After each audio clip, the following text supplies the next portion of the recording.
Namaste. You are watching the best preparation, a YouTube channel for learning English language. Please don't forget to subscribe this channel, share this video to your friends, like and comment. Okay, now let's see today's lesson.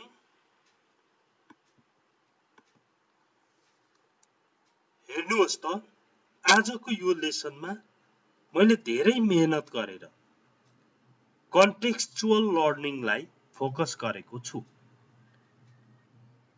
वर्ड्सहरू पढ्ने हो, भोक्याब्सहरू पढ्ने हो, तर कुनै एउटा fixed context बनाएर। अब आजको कन्ट्रीको बारेमा, डेभलपमेन्टको बारेमा अथवा कुनै राइट्सको, अथोरिटिजको कुरा, गभर्नमेन्टको कुरा, सेन्ट्रल गभर्नमेन्ट, लोकल गभर्नमेन्ट, यस्ता कुराहरू सबैलाई समेटेर समग्रमा नेपालको बारेमा पनि बुझ्ने बन्नको लागि यो युनिट प्रस्तुत गर्न लागिरहेको छु। ल आउनुहोस् हेरौं आजको लेसन। अब यो फर्स्ट वर्डमा इन्स्योर भनेको छ। इन्स्योर भनेको स्योरको अगाडि इएन जोडेको छ। स्योर भनेको निश्चित हो भने इन्स्योर भनेको सुनिश्चित गर्नु, कुनै कुरालाई निश्चित गर्ने कामलाई नै इन्स्योर गर्नु भनिन्छ। अनि एक्सेस भनेको पहुँच। मैले धेरै पाठमा भनेको छु। दि इन्टरनेट एक्सेस, इन्टरनेटको पहुँच, त्यस्तै अरू पहुँच। बेसिक सर्भिसेस, आधारभूत सेवाहरू, बेसिक सर्भिसेस। अब यो तीनवटा शब्दहरूलाई मिलाएर सेन्टेन्स बनाएको छ। सेन्टेन्सहरू पनि स्लोगन्सको रूपमा नारा लेखे जस्तो गरी सिकाइएको छ। जस्तो ensure the access of the poor to basic services. आधारभूत सेवाहरूमा गरिबको पहुँच सुनिश्चित गर। Ensure the access of the poor to basic services. Okay? यो चाहिँ फर्स्ट स्लाइड भयो। Now second slide.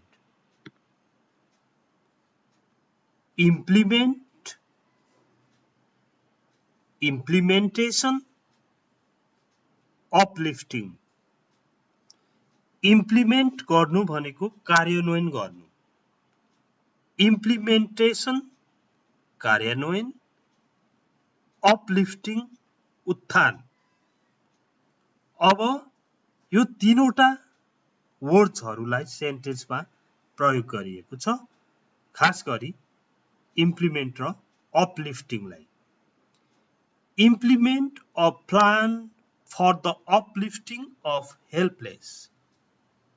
असहायहरूको उत्थानको लागि योजना कार्यान्वयन गर। कार्यान्वयन गर, लागू गर। इम्प्लिमेन्ट गर्नु भनेको कार्यान्वयन गर्नु, लागू गर्नु पनि इम्प्लिमेन्टेसन, इम्प्लिमेन्ट नै भनिन्छ। अब implement a plan for the uplifting of helpless. असहायहरूको उत्थानको लागि योजना कार्यान्वयन गर। ओके? मास्टर प्लान बना भन्नु पर्यो भने make a master plan for the uplifting of helpless. असहायहरूको उत्थानको लागि गुरु योजना बना। मास्टर प्लान भनेको चाहिँ गुरु योजना हो। जस्तो मास्टर प्लान यहाँ लेखौं, MASTER master plan,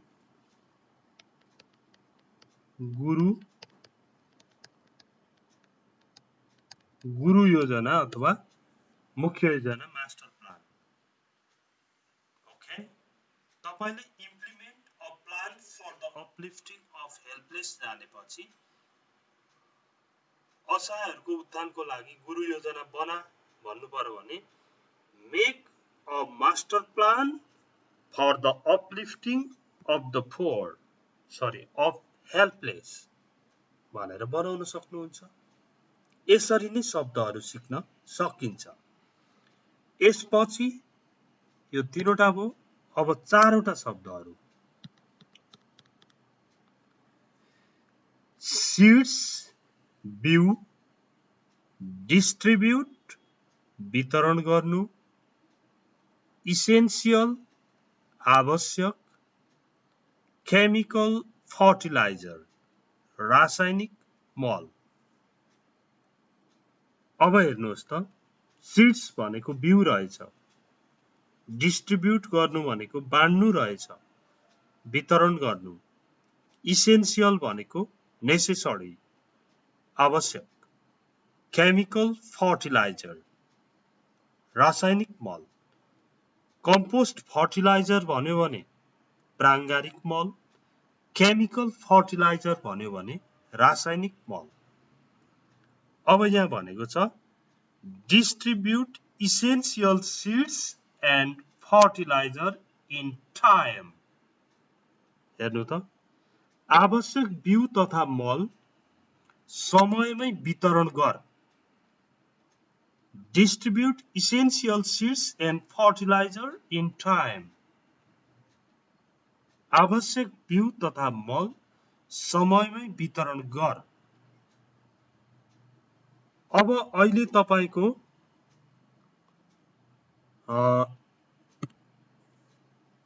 urea DAP को अभाव छ भने there is lack of there is lack भनेको अभाव, lack of chemical fertiliser,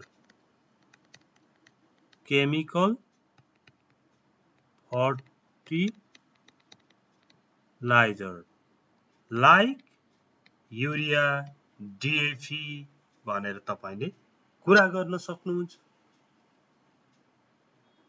In our village there is lack of chemical fertilizer like DAP, urea भन्दै कुरा गर्न सक्नुहुन्छ। Okay, now next,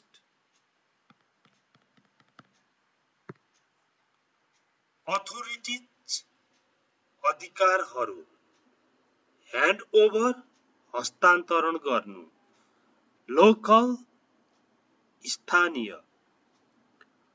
अथोरिटीज भनेको चाहिँ यो कुनै काम गर्ने अधिकार, अख्तियारी पाएकै छुइन भन्छन् नि, अख्तियारी भनेको पनि अथोरिटीज नै हो। अथोरिटीज भनेको अख्तियारी अथवा अधिकार, ह्यान्ड ओभर हस्तान्तरण गर्नु र लोकल भनेको स्थानीय। अब यसको वाक्य हेरौं। Hand over the major authorities to the local government. Hand over the major authorities to the local government. मुख्य अधिकारहरू, मुख्य अख्तियारीहरू स्थानीय सरकारलाई हस्तान्तरण गर। ह्यान्ड ओभर गर, ह्यान्ड ओभर गर्नु भनेको हस्तान्तरण गर्नु, अरूलाई दिनु, ह्यान्ड ओभर गर्नु। ओके, अब नेक्स्ट, प्रोटेक्ट संरक्षण गर्नु, प्रमोट प्रवर्तन गर्नु, उन्नत गर्नु, Natural resources, प्राकृतिक स्रोतहरू. Protect and promote the natural resources. प्राकृतिक स्रोतहरूको संरक्षण तथा प्रवर्तन गर. Protect and promote the natural resources. प्राकृतिक स्रोतहरूको संरक्षण तथा प्रवर्तन गर भनेको हो. ओके, तीनवटा शब्द यहाँ पनि सिक्यो. प्रोटेक्ट गर्नु भनेको संरक्षण गर्नु, त्यही प्रोटेक्ट गर्नुमा प्रोटेक्सन भन्ने शब्द बनिन्छ. प्रोटेक्सन भनेको चाहिँ संरक्षण, प्रोटेक्ट भनेको चाहिँ संरक्षण गर्नु, प्रमोट गर्नु भनेको प्रवर्तन गर्नु, त्यही प्रमोटबाट प्रमोसन हुन्छ. प्रमोसन गर्नु भनेको चाहिँ फेरि उन्नति पदोन्नति गर्नेहरू काम भयो. नेचुरल रिसोर्सेस छँदैछ.